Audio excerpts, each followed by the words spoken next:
एक ऐसा बैंक जिससे लोन लेने पर नहीं देना पड़ता कोई ब्याज, जहां पैसे जमा करने पर भी नहीं मिलता इंटरेस्ट। दुनिया के 50 से अधिक देशों में चल रहा है ऐसा बैंकिंग सिस्टम। इस बैंकिंग सिस्टम से हर देश को हो रहा है लाभ। हम बात कर रहे हैं इस्लामिक बैंकों की। आखिर क्या है इस्लामिक बैंकिंग? इस्लामिक बैंक कैसे करता है काम? बिना ब्याज के इन बैंकों की कैसी होती है कमाई? और भारत में आखिर क्यों नहीं खुल पाया अभी तक कोई इस्लामिक बैंक? इन सब के बारे में आज हम बात करने वाले हैं। बस आप वीडियो के आखिर तक हमारे साथ बने रहिएगा। पिछले दिनों खबर आई थी कि रूस में इस्लामिक बैंकिंग की शुरुआत हो गई है। खुद राष्ट्रपति पुतिन इस बैंकिंग को शुरू करने के पक्ष में थे। इस्लामिक बैंकिंग देश की अर्थव्यवस्था के लिए अच्छी मानी जाती है। असल में इस्लामिक बैंकों में इस्लाम धर्म के नियम यानी शरीयत लॉ चलते हैं। कुरान और हदीस के आधार पर इस बैंक की रूपरेखा तैयार की जाती है। इस्लाम धर्म में ब्याज लेना और ब्याज देना दोनों ही हराम बताए गए हैं, यानी ब्याज लेना और ब्याज देना दोनों ही गलत है। बहुत से मुसलमान ऐसे हैं जो बैंकों में अपना पैसा जमा नहीं कराते क्योंकि उस पर इंटरेस्ट मिलता है। मुसलमान एक दूसरे को ब्याज पर पैसा भी नहीं देते। इस्लामिक बैंक सिस्टम का कहना है कि ये बैंक लोगों के फायदे के लिए होता है। अमेरिका, जापान, फ्रांस, जर्मनी और इंग्लैंड सहित दुनिया के 50 से अधिक देशों में इस्लामिक बैंकिंग सिस्टम लागू है। इतना जानने के बाद आपके मन में अभी तक तरह तरह के सवाल घूम रहे होंगे। दुनिया में यूँ तो कई तरह के बैंकिंग सिस्टम चल रहे हैं। हमेशा से ही लोग अपना पैसा सुरक्षित रखने के लिए बैंकों का इस्तेमाल करते आए हैं। बैंकों में पैसा जमा करने पर एक फिक्स ब्याज भी मिलता है। एक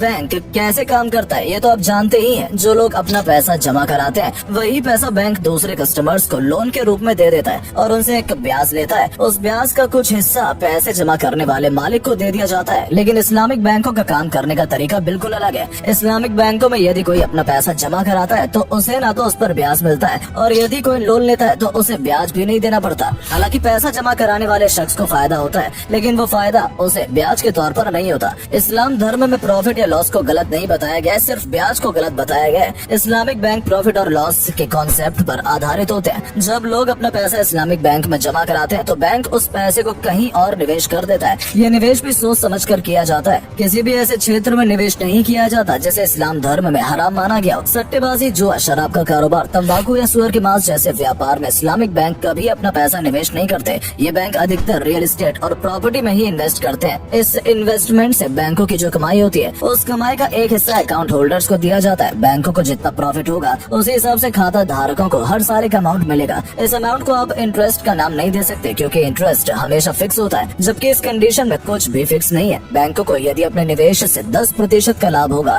तो वो अपने कस्टमर के साथ उसी प्रॉफिट को शेयर करेगा। यहाँ पर एक नुकसान ये है कि यदि किसी कारणवश बैंक को लॉस होता है तो वो भी अकाउंट होल्डर्स को उठाना पड़ेगा, यानी कि अधिक प्रॉफिट है तो नुकसान होने का रिस्क भी मौजूद है। इस्लामिक बैंक में पैसा जमा करने पर आप एक तरह से किसी बड़े प्रोजेक्ट में इन्वेस्टर बन जाते हैं और प्रॉफिट शेयर करने लगते हैं। दूसरी ओर इस्लामिक बैंकों से लोन लेने पर ये बैंक इंटरेस्ट भी नहीं लेते हैं। कर्ज लेने पर आपको अधिक रकम वापस करनी होगी, लेकिन वो रकम इंटरेस्ट की नहीं होगी। यहाँ पर भी प्रॉफिट और लॉस वाला ही सिस्टम काम करता है। वैसे तो इस्लामिक बैंक अधिकतर कॉर्पोरेट लोन या कंपनियों को ही कर्ज देते हैं, लेकिन आपको समझाने के लिए हम पर्सनल लोन का उदाहरण ले रहे हैं। मान लीजिए आपने 1 करोड़ रुपए का कोई घर खरीदा जिसके लिए आपने 25 लाख रुपए की डाउन पेमेंट की और 75 लाख रुपए लोन पास करा लिया। वो घर जो आपने खरीदा है उसके पूरे मालिक आप नहीं होंगे। इसके घर के 25% मालिक आप होंगे और 75% मालिक बैंक होगा। अब बैंक उस 75% हिस्से का आपसे हर महीने किराया वसूल करेगा। चूँकि घर अभी तक आपके नाम नहीं है इसलिए आप उस घर में किराएदार के तौर पर रहेंगे। आपको हर महीने बैंक में अपना किराया जमा करना होगा। बैंक आपको हर महीने एक किश्त जमा करने के लिए कहेगा। इस किश्त की राशि हर साल घटती रहेगी और जब ये राशि पूरी तरह से शून्य पर पहुंच जाती है तब जाकर आप अपने खरीदे हुए मकान के पूरे मालिक बनेंगे। हालांकि गौर करने वाली बात यह है कि इस किश्त के दौर पर बैंक मूल रकम से ज्यादा वसूल कर लेता है जिससे उसकी कमाई होती है। इस्लाम में ब्याज को रिबा भी कहा जाता है और इस्लामिक बैंकिंग सिस्टम में आपको कहीं भी ब्याज या फिर इंटरेस्ट की बात देखने को नहीं मिलेगी। इस्लामिक बैंक उन लोगों का या कंपनियों का अकाउंट भी ओपन नहीं करती है जो किसी हराम के कार्यों में लिप्त होते हैं। आज से करीब 1400 साल पहले पैगंबर मोहम्मद ने लोगों को ब्याज लेने देने के लिए मना किया था। उनका मानना है कि ब्याज से सामाजिक अर्थव्यवस्था खराब होती है और देश को भी नुकसान है। ब्याज लेने से अमीर और अमीर होते हैं और गरीब और भी ज्यादा गरीब हो जाता है। वही प्रॉफिट एंड लॉस वाले सिस्टम में ऐसा नहीं होता। कोई भी फायदा या नुकसान होगा तो वह अकाउंट होल्डर्स के साथ साथ बैंक का भी होगा। इस्लामिक बैंकिंग सिस्टम में 5 टर्म्स आपको सुनने को मिलेंगी: मशूरका, वादिया, मदुरबा, मुरबा और इजादा। हालांकि इस बैंकिंग सिस्टम का एक नुकसान ये है कि जो कंपनी इससे लोन लेती है वो इंडिपेंडेंट होकर काम नहीं कर पाती है। उस कंपनी में बैंक की हिस्सेदारी होती है जिस कारण बैंक को भी हर फैसले में इंटरफेयर का अधिकार होता है। मॉडर्न इस्लामिक बैंक की शुरुआत 1963 में मिस्र में की गई थी। इसके बाद 1972 में काहिरा शहर में पहला बैंक नसीर सोशल बैंक शुरू हुआ धीरे धीरे अन्य शहरों और देशों में इस्लामिक बैंक शुरू होने लगा। 1975 में दुबई में इस्लामिक बैंक खुला था। वहीं 1983 में मलेशिया में ताबुंग हाजी बैंक की शुरुआत ही थी। इस्लामिक बैंकों से सिर्फ मुसलमानों का ही नहीं बल्कि सभी धर्मों का फायदा होता है। किसी प्रकार का